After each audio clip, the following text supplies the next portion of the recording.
good afternoon, everybody. Thank you all for being here today for our second official Outspoken Hangout webinar. For those of you that don't know me, I'm Caitie Bradley. I am a founder of Outspoken along with my partners, Tori and Tara. And the purpose of our Hangouts is to not only give folks an opportunity to get a personal experience with our speakers and understand who they are and the energy that they share on stage or through a laptop, but also to provide what we hope is going to be some compelling dialogue that centers around their specific area of expertise and the reason why they get invited to speak about these topics all over the world. And so today we are lucky to have with us Dr. Tina Opie and Mary Abbajay. Thank you, ladies, for joining us today. Super excited to have some good convo. So to give you guys a bit of a background, Dr. Tina is an award-winning consultant, professor, and author. Her mission is to create diverse and inclusive spaces through the power of connection. She's the author of Shared Sisterhood, which is also a framework that she created that provides tangible, practical, and actionable steps for organizations to create equitable spaces. So the framework is an actual methodology that she introduces to and inserts into organizations to help them really create change. And Mary Abbajay is also an organizational expert, and she's a leadership expert and the best-selling author of Managing Up. Mary's the president of Careerstone Group, which is an organizational and leadership development consultancy and works with Fortune 500 companies and the top echelons of our government. So both of these ladies are similar in that they are experts in getting deep into the cells of an organization and helping these organizations dissect, unpack, and then rebuild a better functioning system. Each of their specific nuanced expertise are different. However, they share this ability to help organizations upscale their operations in specific ways. And is the reason why we have invited them both to talk to us today, because their expertise are very complementary and share a lot of themes and with helping these organizations just become better organizations in different ways. So just a little housekeeping. If anyone has any questions throughout this chat, please just shoot those questions into the chat. And if we have time at the end of everything, we will get to those questions and pose them to Tina and Mary. Let's see. I'm trying to think of other housekeeping things that Tori's going to yell at me about forgetting. Probably a lot. Sorry, Tori, text me if I'm forgetting anything. And here we go. So speaking of the organizational development, working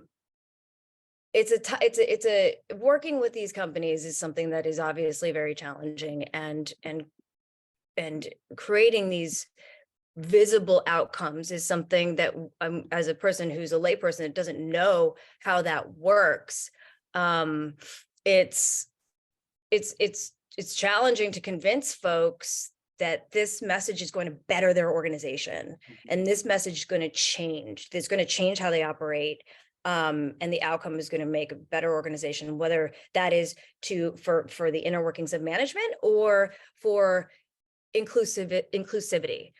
So this is a question for both of you. How do you get buy-in from folks to sort of get them to open up and believe that they can change, that their organizations, these massive structures, can actually change?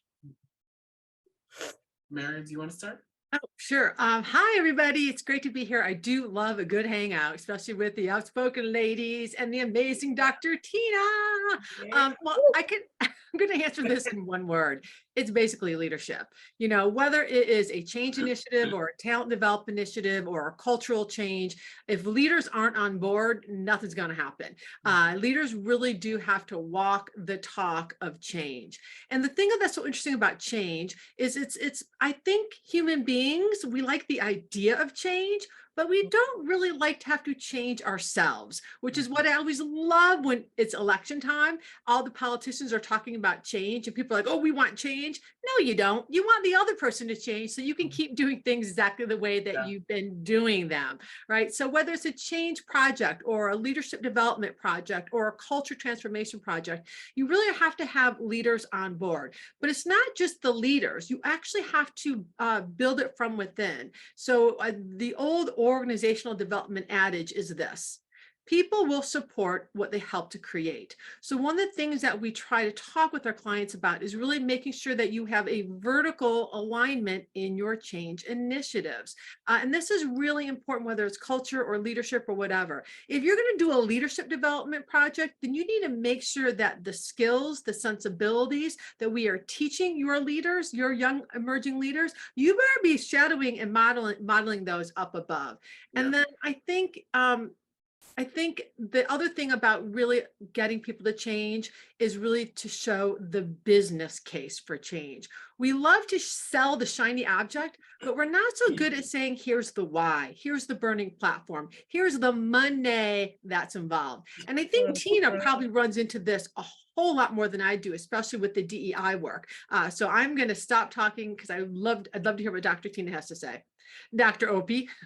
No, Tina's fine. Thank you, Mary, and thank you, Caitie, for that introduction. And hello, everyone. I agree wholeheartedly with what Mary said. And one of the things that you were talking about is leadership. It's also curiosity. And when I'm working with organizations to get buy-in, you're right. Sometimes people say, okay, come on, Tina, DEI work. And really it is about leadership. So I use DEI as a lens, diversity, equity, and inclusion, as a lens to leadership and org change. I mean, I have an MBA, I have a PhD, I'm a consultant and a professor. I use DEI as a lens to get people to really understand what they need to do to motivate and encourage their employees and to activate leadership to get the best out of their organization. And so, sort of to Mary's point, whenever we focus on change, it has to be top down and bottom up. And in order for leaders to buy in, first of all, a lot of this is by word of mouth.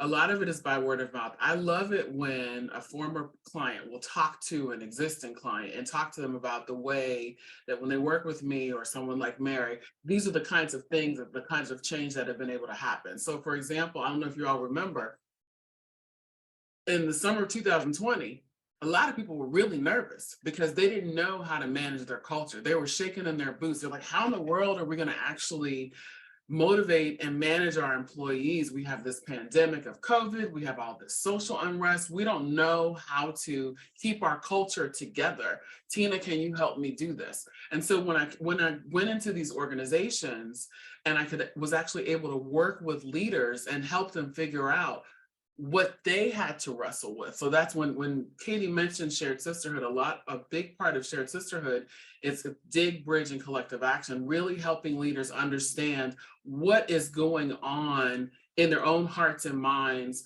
that can help them be better leaders, really helping them dig through that, and then helping them connect to their employees, helping them actually understand what is motivating those employees so that they can be better leaders.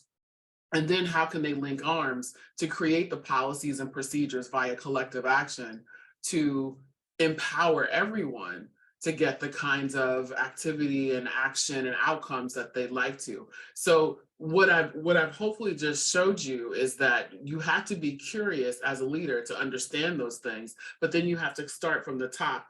As a leader, you also have to understand what's going to motivate your employees. And the only way you can do that is by talking to them. We have to stop talking at our employees. And I think a lot of us, the great recession, the great migration out of organizations has really told us a lot about the need to finally listen to our employees. And I'll stop talking now. I don't want to start preaching, but Mary, I don't know if you have any reactions to some of the things that I just said, or Caitie, if you want to go on to another question. I'm going to say amen. Let the church say amen. Okay. I just want to touch on a little bit more on this topic, just in relation to the DEI initiatives and the resources that are being put forth to support them. And, you know, the idea that 2020, the spring of 2020, this was front and center for all organizations, and they were racing to find content to show that they were in the conversation and that that this was important to their organization. And from our perspective as in the speaking world, we see that that's something that will never change. It will always be now in the conversation, but the resources have changed, right? And so how do you impress upon the leaders, the decision makers, that this is something that will be a forever topic, that is forever pertinent to the success of their organization? Yeah, so what's so interesting, I'm married to a historian. And so when I look at this, I predicted that the pendulum was going to swing back, because it always has. So you have the spring of 2020, everyone is rushing out, spending money, hiring DEI professionals, making these very public commitments. Some organizations were serious about it. Those were folks who were hiring me and some of my colleagues to go in and do consulting, do keynotes and workshops, and really focus on actual change. But we also knew that there were some organizations for whom it was PR. I mean, we just have to be pragmatic and honest about that. It was PR. It was competitive. It was because everyone else was doing it. We can't be seen as not doing our fair share. So you can predict that the pendulum is going to swing back the other way. But what's interesting is the pendulum's going to swing the other way again. And what is going to happen is those organizations that were not fully committed to this are going to be caught in a situation where we know, according to research, if you look at any workforce planning research, diversity, inclusion, and equity is here to stay. The workforce is aging. The workforce is browning. The workforce is there are increasingly people from different countries, different racial-ethnic backgrounds, different language backgrounds, et cetera, et cetera. The leaders and the organizations that are able to create cultures where they don't just put people from different backgrounds and expect via osmosis that the culture is going to adapt. Instead, they put practices and systemic practices in place that enable them to actually harness that diversity and become inclusive and equitable. Those are the organizations that are going to have a competitive advantage. And it might not be right now. Mm-hmm. It might not be next year, but it will be in 2 years and 5 years and 10 years. And if you look at those organizations during a recession, the organizations that invest in their people, that invest in technology, those are the ones that end up outperforming the people who just slash and burn. So, I mean, and I think you've seen that in across history in most industries. And it's the same thing with DEI. Just watch. Yeah, the data, the data's there. The data does not lie. Absolutely. Absolutely. Okay, I want to take things in a little bit of a different direction, talking about managing up. So Managing Up, for those of you who do not know, is Mary's best-selling book that focuses on managing your leadership and how you can manage the relationships with your bosses, essentially. However, the concept in that book is so applicable to any kind of relationship that you have with anyone within your work world, and frankly, I would argue life world, your life partner. I manage up that relationship every day. Yes. What do you think in terms of managing those work relationships in today's world? You wrote the book pre-pandemic, and the world's changed. The the work in world has changed significantly. How do you think that those relationships, managing your relationships with your team and your boss, particularly when many of us are remote, has changed? Yeah, so that's a great question. And thanks for the book plug, Caitie. I think a little shame-free self-promotion. I think that managing our relationships, whether it's managing up, managing down, managing across, I think they're just as important, if not more important. And while I'm not sure the key concepts for doing that have changed, I think it's become more complex. And I think it's become a little more complicated right now. And I think what we have to be thinking, because our world is more complicated. Before, we were all mostly managing up our relationships in person. And by the way, as Caitie said, when we talk about managing up or managing down or managing across, it's about intentionally and consciously creating a productive and positive working relationship with you, the other, so that you can succeed, the other person can succeed, and the organization can succeed. So it's a three-fer.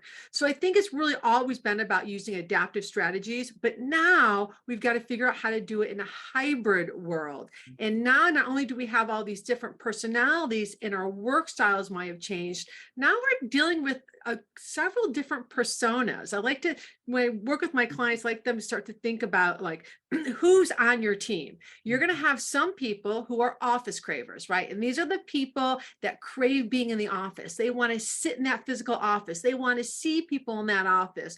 These are usually the C-suite people, or they're the folks that are like the old baby boomers, or they might just be the young people who are trying to like get a start, right? So, and they're about 15% of our workforce right now, the office cravers. But then you've got to somehow manage the mixers. And the mixers are people who like to have a little bit of this, a little bit of that. They like to work virtually. They like to work in the office. They like to like buzz around a bit and have a lot of flexibility. That's our biggest chunk of our workforce right now. So that's about 70%. But then we also have the people like, well, I'm not going to say me, but it would be me. And we're called these the home dwellers. And these are the people who have no desire, see no need to ever walk into a physical office ever again if they can at all prevent it. And this is about 15% of the population. So we've got to figure out not only how to deal with all these personalities, your introverts, your extroverts, but how to deal with all these personas in terms of how we like to communicate and collaborate. The second big thing that's going on right now is, as you know, people are burned out. Their resilience is low. People are rethinking their entire work experience. And there's a lot of people, especially the younger set, who are actually coming to the workforce with a really hard line set of boundaries of what they're willing and not willing to do. I was just talking with one of my big law firm clients, and they are really struggling with first-year associates who are saying, I'm not going to work weekends. I'm not going to work past 6 o'clock. I'm sorry, I'm not available to work on that brief. And for a law firm whose whole mantra or professional services is you work 24/7 like a dog to make it to the top, they have to really rethink their entire business model. And that's not just law firms, it's a lot of professional services. So there's a big disconnect, I think, going on right now, post-COVID, between what talent wants, what organizations want, and what leaders are doing. So the last thing I'm going to say is, I think one of the biggest another big challenge we have right now is managers don't know how to manage a hybrid situation. Let's be honest, not very many managers were good at being managers before the pandemic, because we don't promote people based on their management skills. We promote people based on their ability to be individual contributors. So I think as managers are trying to learn what it looks like to be fair and be inclusive while managing a hybrid workplace, I think that's going to be one of the big challenges that organizations are going to have for the next, 3 to 6 years. Yeah, it's so interesting to think about how there was already such a generational disconnect based on the work, let's call it work ethic. Yeah. And that COVID just made that chasm, just blew it up, right? Because, people got comfy working at home. And it's crazy because old people like me, part of me really admires that. Like, you go girls, you go boys, you go others. But part of me is like, what the hell? How are you going to expect to pay off your law school debts if you're working 35 hours a week? So, it's weird being an older Gen Xer watching this happen. I know. What do you think about that, Tina? Yeah, I mean, so I have a soon to be 21-year-old and a soon to be 18-year-old. And sometimes I'm just like, just get a job, period. Yeah. Like just have a job. In my house, you're expected to work. But I'm a professor, I teach college age students, and I vacillate because I find myself I'm stereotyping because I'm like, is this just laziness? I mean, and here I am, a DEI person who's supposed to not be stereotyping. But I'm like, you gotta pay your dues. I sound like Debbie Allen from the old Fame show. You gotta pay your dues. But then at the same time, I'm realizing there's a social contract here. Because honestly, back in the day when we used to work those hours, there was an expectation that you would work for 10, 15, 20 years in an organization if you did these things. But now layoffs happen like that. You may work 2 or 3 years at a company. So why should you kill yourself and work? So, I'm literally questioning my own assumptions. And I think I go back to that word of curiosity. What's happening is it's causing me to challenge my own assumptions about work. And as I'm building my own entrepreneurial venture, as I'm coaching my children, as I'm coaching young executives or older executives, as boomers who are in the C-suite, when they're trying to put policies and procedures together, I don't necessarily have all the answers. I know that I'm coming up with questions though to ask them, because there's another question I even have for you, Mary, which is with these personas. How do we address the fact that there are even certain demographics of people who are more likely to fall to this personas? For example, more women and more Black people and more Latinx and Hispanic people, for example, do not want to return back to the office. They're the home. You are absolutely right. There is definitely a diversity and inclusion piece of that. They are much more comfortable working at home because for women, it saves them because women still take on the majority of family responsibilities. Yeah. But for people of color, it reduces their experience with microaggressions, right? Yeah. And micro inequities. And that's absolutely an excellent point. We have to think about that. Organizations have to really rethink what the future of the workforce and, quite frankly, their current workforce wants and needs. It's a tricky thing. I'm glad I get to consult on it, don't I? Actually have to do it because it's hard. It's hard. And the beauty of this conversation is, we're experts on these topics, and I hope what the people who are listening can hear is there is no right or wrong, and there's no tried and true answer. But what I love is there's an approach that we're both using where we're asking questions, where we're getting people to think through, and then you do eventually, you make a decision. You put a policy or a practice into place, but then it's iterative. Because you have to have metrics in place where you're saying, okay, how do we success? What would it look like if this was a successful outcome, a successful policy? And then if we're not hitting the mark, how do we pivot? That's what I think is critical. I think the challenges that I've seen is with organizations who insist, no, everyone has to return to the workplace. That is a huge red flag for me, because what I find is they're not necessarily thinking about the employees. The C-suite is wanting certainty. Yeah. They're trying to get rid of the ambiguity. Yeah. And then they're not necessarily, again, thinking about that top down, bottom up, listening to the employees. And then you have huge turnover. Yeah. And I think one of the things that organizations would serve them to do is to think about their hybrid planning as a series of experiments. Exactly. When you, like any change initiative, should be a series of experiments. What works? What were the unintended consequences? Where could we shift this? Where could we adjust this?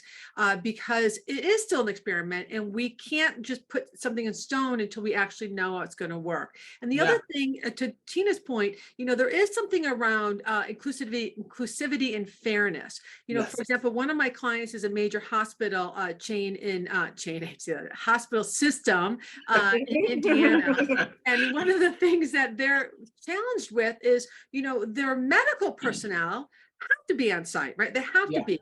but their accounting department doesn't. So is it fair if the accounting department gets to work completely virtually while the medical professionals have to be in person? And how do we have that like team spirit and that cohesiveness that we're all in this together when we have different rules for different people? So that's another challenge organizations are having, how they make it fair. And then of course, there's the compensation challenge. Is it fair to pay people differently based on whether they come in or not come in? And I was just doing a presentation for this group of CEOs on this. And I discovered through research that 75% of organizations have no policy around compensation for remote, hybrid, or in person. They're just winging it. Wow. That's fascinating. It's going to be fun time for the next couple of years on this whole thing. Yeah.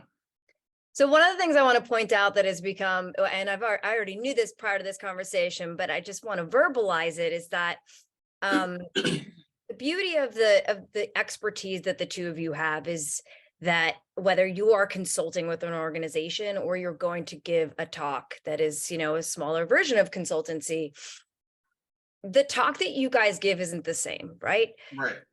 That's what you're saying, because the messaging is nuanced based on the organization and their needs, and you are creating a message that uses your infinite expertise because of the years of experience you have being inside these networks.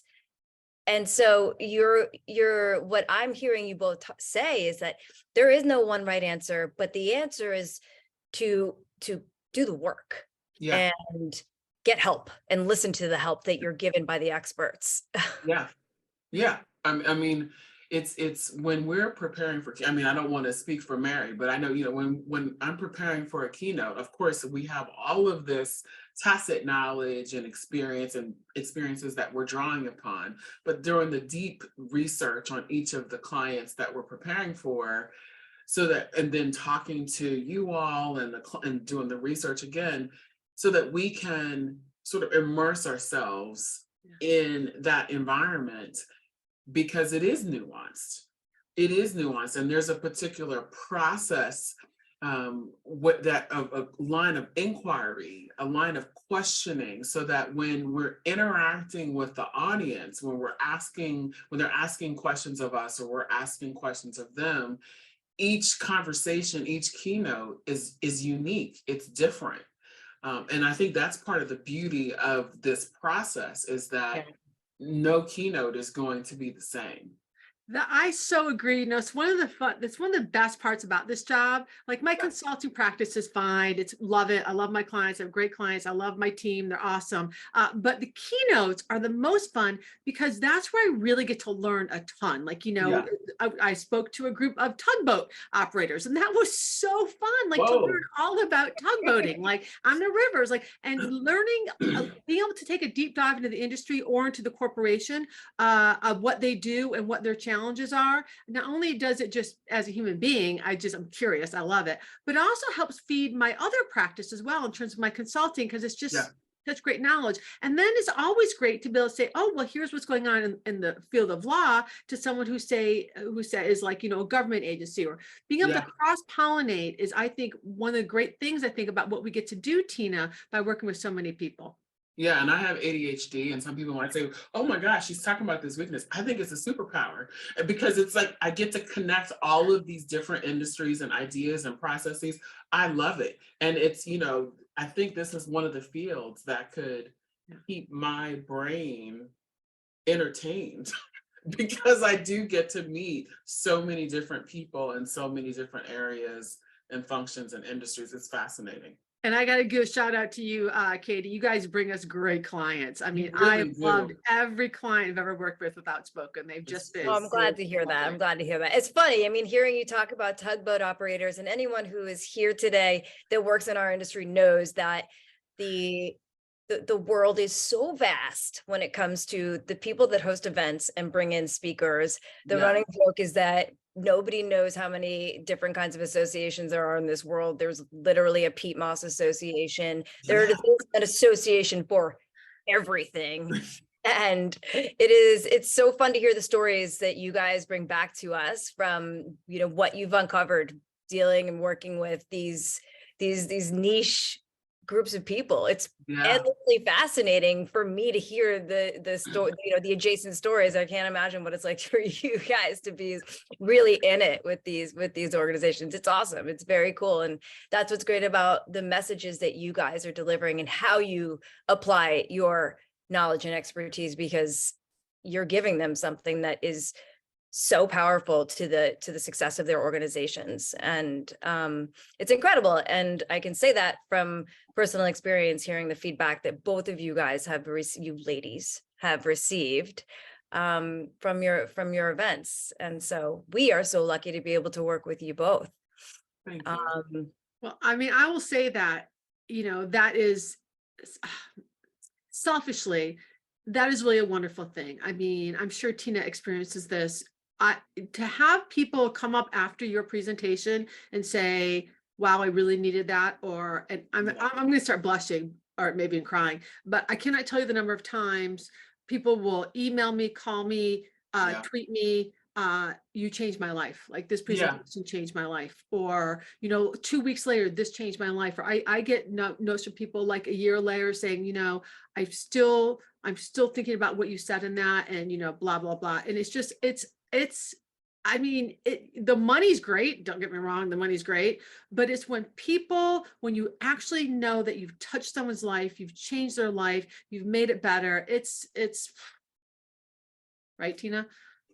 I mean, what this is it's aligning with our purpose, I think. I mean, we can spend a lot of time focusing and doing research and writing and books and giving keynotes, but it's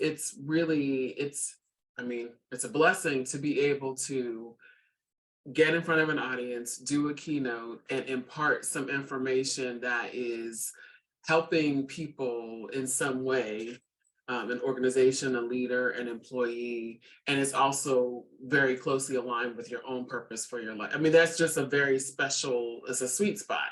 And I love getting those emails. I got an email once from a barrister in the UK, because she's like, you just blessed. I talked to her about I had given norms of professionalism. She's like, you helped me. You have no idea. We have no idea where these talks and keynotes are going to affect people. So it's really, I feel very honored to work with you guys and be able to do this. Well, I can speak for my partners. We are the ones that are the most honored, and it's literally why we are all here today and why we do what we do. So, well, thank you. We are so grateful to you ladies and our outspoken speakers for giving the voice to all of these important messages and changing people's lives. It's why I do what I do. You guys, you ladies are why I do what I do. So. All right, so we've gone over and gone overboard on the cheese factor too. So apologies, everybody, a little lady love fest here, but it's all very real and very authentic. So, and we don't have any time for questions. Sorry, guys, but thank you both so much for your time today, and thank you all for joining us. And that's it. Enjoy the rest of your Tuesday. Is today Tuesday, Wednesday? I don't know, but enjoy it. And thanks, everyone. Thank you. Thank you. Bye, everyone. Thank you. Bye. Bye.